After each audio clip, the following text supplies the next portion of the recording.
Hey friends, I am the Faceless Mermaid, or at least that's what I've chosen to call myself. Today, I wanted to show you what I pack in my mermaid bag. So first and foremost, we usually start with a towel. I fold it up like this so it takes the least amount of space in my bag. That way I can fill it with all of my other mermaid things. The next few kind of items I bring are water-based. Things just for general swimming, stuff like that. I usually have a nose plug, a pair of goggles. These are not my main set. My main set is actually in a strawberry container. These are just the little waterproof wax earplugs that you put into your ears so that water does not go in there. These are quite literally Walmart brand. And I keep them on me just in case anyone may need them. They're all unused because I've never opened them because I don't mind water in my ears that much. But if anyone's worried about swimmer's ear, I like to keep those on hand. Another fun item I bring is usually I will bring this with me. I don't use this as much. It is a waterproof phone pouch, so your phone goes in here, you close that, you lock these. And then that way you can bring your phone near or in the water. Another fun addition is not swimming related, but related to my mermaid bag. Aldi's came out with these earlier.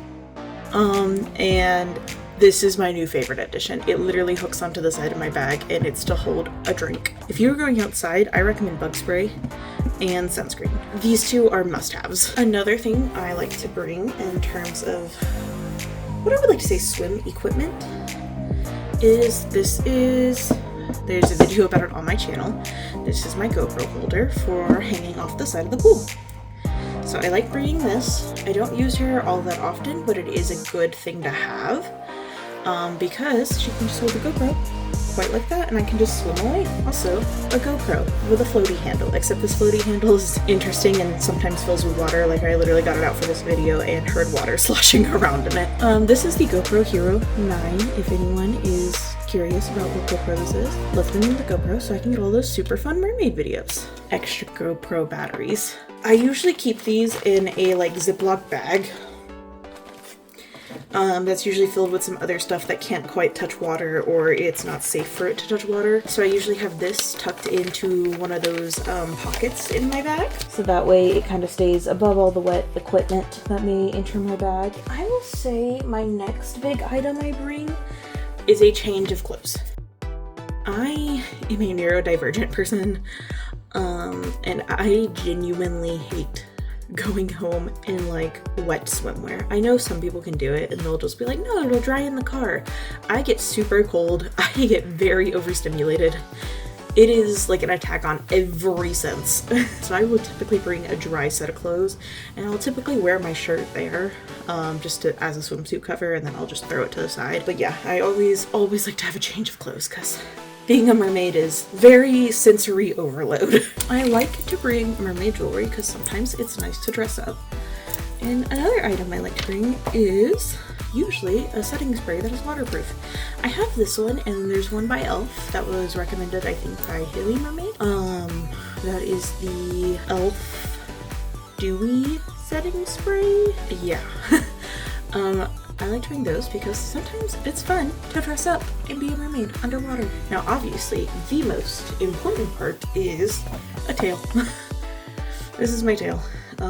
It's been hanging up on the coat hanger for a little bit now. Yeah, this is the number one thing I would recommend bringing to your mermaid meetup if you have one. And with a tail, I'm gonna pan you guys to the ground for this. Pardon the merc hat, but with the tail is also monofins. So that big green one with some vinyl actually goes in the tail I just showed you guys, but this blue one on top I'm actually bringing for another mermaid friend. In all honesty, I try to be a helpful mermaid wherever I can be because things like that are, you know, quite expensive. Like the linden itself is I think $50 and sometimes mermaids don't have that money to spend. And I have plenty of fins if you guys have seen my monofin wall. So that is kind of everything I bring to my mermaid meetup.